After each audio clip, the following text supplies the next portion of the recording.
3 Oktober 2024, saya diundang, bukan pihak yang mengundang para kepala desa.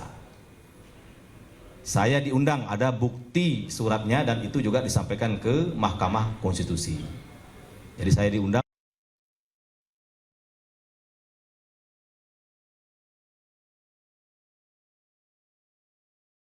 Karena Banten selama ini belum maju, penyakitnya adalah banyak korupsi yang dilakukan oleh oknum-oknum yang tidak bertanggung jawab.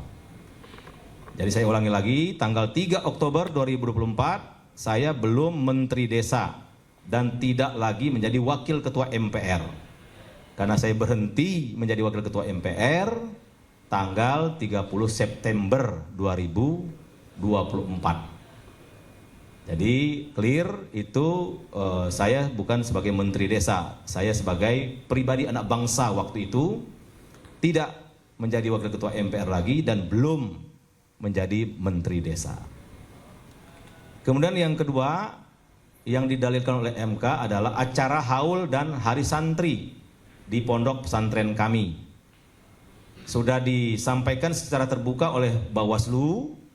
Dari awal sampai akhir acara itu tidak ada satu huruf pun atau satu kata pun saya menyampaikan pernyataan, ajakan atau istilah halusnya ada inisial untuk mengarah kepada kampanye.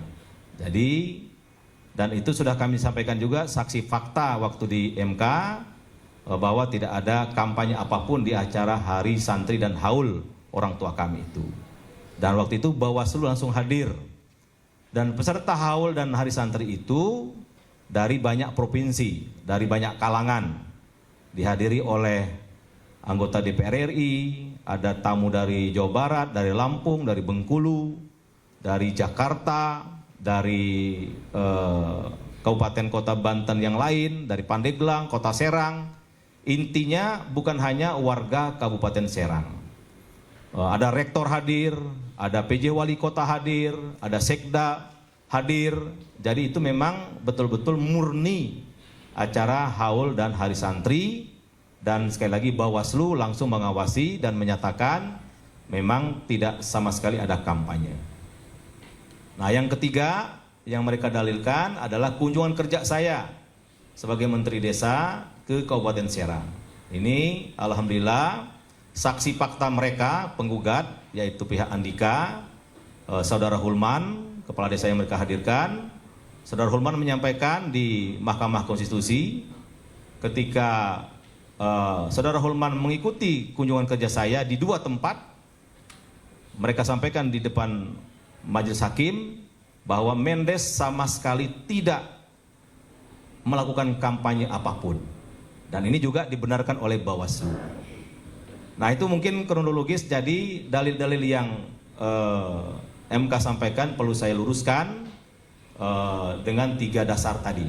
Tapi karena Mahkamah Konstitusi sudah memutuskan, sifatnya final dan mengikat, tentu kita hormati. Kita hormati dan saya dapat laporan, karena saya sekarang masih juga ketua tim Pilkada DPP PAN, bahwa partai koalisi di Kabupaten Serang, yaitu Gerindra, PAN, PKS, dan lain-lain, insya Allah siap untuk mengikuti perintah Mahkamah Konstitusi, yaitu pemilihan suara ulang di semua TPS. Dan pada kesempatan ini kami sampaikan juga, kalaulah saya bisa mengendalikan kepala desa, toh saya baru berapa minggu jadi Menteri Desa, ya kan? Dan saya sebagian besar tidak kenal dengan kepala desa yang ada di Serang.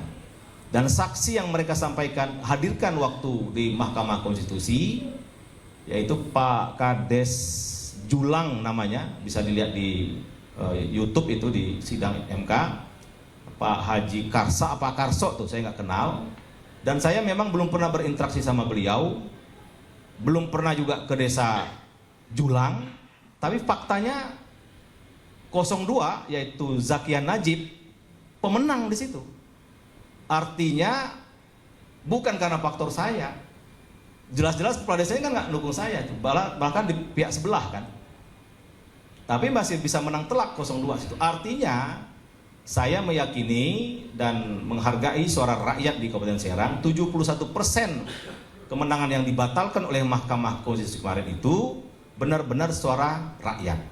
Karena memang mereka tidak lagi mau ada korupsi, tidak ada lagi mau ada jual beli jabatan di Kabupaten Serang, tidak ada lagi hal-hal yang tidak diinginkan seperti sampah-sampah berserakan dan sebagainya. Jadi terlalu naif kalau itu dikaitkan dengan pengaruh saya. Saya ini apalah ya kan, baru menteri desa 2 minggu, ya kan. Yang lain berkuasa udah 28 tahun, ya kan.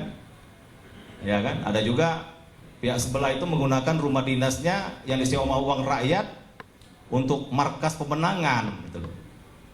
Ada juga yang lain-lain. Jadi sekali lagi tapi karena ini sudah diputuskan oleh Mahkamah Konstitusi, tentu kita menghormati dan saya menyatakan itulah yang bisa saya sampaikan, fakta yang sebenarnya yang ada di lapangan, bahwa tafsir Mahkamah Konstitusi yang sudah disampaikan kepada publik ya itu hak mereka ya.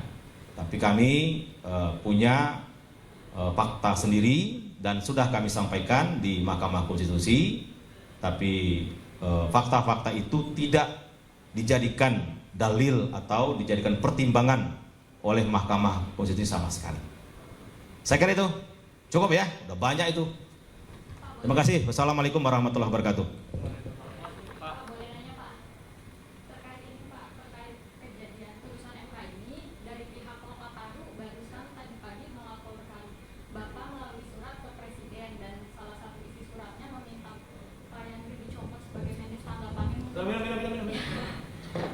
Minum cukup ya. Oke, thank you. Kalau nanti Bu Zakina kapan Thank you. Cukup ya.